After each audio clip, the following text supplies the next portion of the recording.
آج ہم سیکھیں گے کہ نفی کیا ہوتا ہے، ماضی نفی کیا ہوتا ہے، مضارع نفی کیا ہوتا ہے۔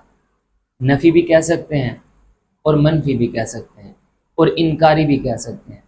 آپ کو مطلب سمجھ آ رہا ہوگا، اس میں نگیشن پائی جائے گی۔ چلیں سادہ الفاظ میں یہ بات کی جا سکتی ہے کہ کوئی بھی صیغہ ہو، چاہے وہ ماضی کا چاہے وہ مضارع کا، اس سے پہلے آپ کوئی بھی حرف نہیں لگا دیں تو یہ نہیں یا نفی کی آپ کی گردان بن جائے گی۔ مثال کے طور پر آپ نے کہا تھا فعلا، تو فعلا سے پہلے ما لگا دیں، ما فعلا۔ فعلا کا مطلب ہے اسے ایک مرد نے کیا، ما فعلا کا مطلب ہے اسے ایک مرد نے نہیں کیا۔ لیکن یہاں پر چلیں ایک چھوٹی سی ٹیکنیکلٹیز پر بات کر لیتے ہیں۔ حروف نہیں ایک سے زائد ہیں عربی میں، ما لگ سکتا ہے، لم لگ سکتا ہے، لان لگ سکتا ہے، لا لگ سکتا ہے۔ اب یہ جو حروف ہیں ہر ایک کا ایک اپنا اپنا ٹیسٹ ہے، لیکن فی الحال ہم بہت سرسری سی بات کریں گے۔ ماضی کے نہیں بنانے کے لیے عام طور پر شروع پر ما لگایا جاتا ہے، میم زبر الف ما۔ اب یہ جو ما لگایا جاتا ہے یہ انکار کر دیتا ہے۔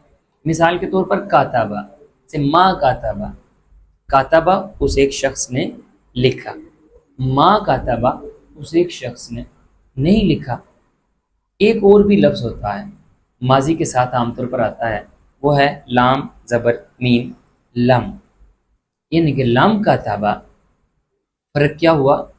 جب ما آتا ہے اس کا سادہ سا انکاری بات ہوتی ہے، ماضی کے پیچھے عام طور پر یہ لگتا ہے ما کاتبہ اس ایک مرد نے نہیں لکھا۔ لیکن جب لام آ جاتا ہے، لام کاتبہ، اس کا مطلب ہوتا ہے اس ایک مرد نے ابھی تک نہیں لکھا۔ آپ کو فرق سمجھ آیا؟ لیکن ٹیکنیکلٹیز پر انشاءاللہ آگے جا کر ہم بات کریں گے۔ یہ ماضی قریب ہو جاتا ہے، ابھی تک نہیں لکھا اسے۔ لیکن مضارع میں جب ہم جاتے ہیں عام طور پر وہاں پر لا یا لان لگایا جاتا ہے، لام زبر نون لان۔ ما بھی آتا ہے مضارع میں لیکن کم۔ خیر، لا تو ایک سادہ سا ہے، یعنی کہ یفعلو، وہ ایک مرد یہ کام کرتا ہے، تو لا یفعلو وہ مرد یہ کام نہیں کرتا ہے۔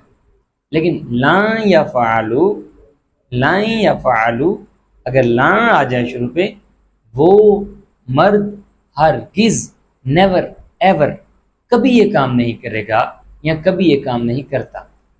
خیر، مستقبل کا اس میں جھلک آ جاتی ہے، لیکن ہم ٹیکنیکلٹیز میں ڈیپ میں ابھی فی الحال نہیں جائیں گے۔ پھر بھی آپ کو سمجھ آ گیا کہ کسی بھی فعل کے صیغے سے ما قبل پہلے اگر کوئی حرف نہیں لگا دیں، ما اور لم عام طور پر ماضی کے ساتھ ہوتے ہیں، لا اور لن عام طور پر مضارع کے ساتھ ہوتے ہیں، عام طور پر ہمیشہ نہیں۔ تو یہ انکار کا، نہیں کا، نفی کا، منفی کا، نگیشن کا مفہوم پیدا کر دیتے ہیں۔ اب اسی کے ساتھ آپ کے سامنے ساری گردان ایک مرتبہ چل گئی ہے۔ آپ دیکھیے یہ حرف نہیں کے بغیر آپ کے سامنے گردان ہے فعلا کی، یہ فعلا، فعلا، فعلو، فعلت، فعلتا، فعلنا، یہ ساری گردان آپ کے سامنے ہے۔ اس کا مطلب بھی ہلکا ہلکا آپ کے سامنے لکھ دیا جاتا ہے، لیکن اب شروع پہ ما لگا دیا ہے سب کے، ما فعلا، ما فعلو، ما فعلت، یہ ساری کی ساری۔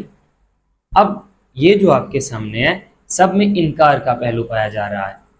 اسی طرح سے مضارع کی اگر یفعلو کی یہ ساری گردان آپ کے سامنے ہے تو یہ یفعلو میں انکار کا نہیں، اقرار کا، کہ وہ کرے گا، وہ کرتا ہے۔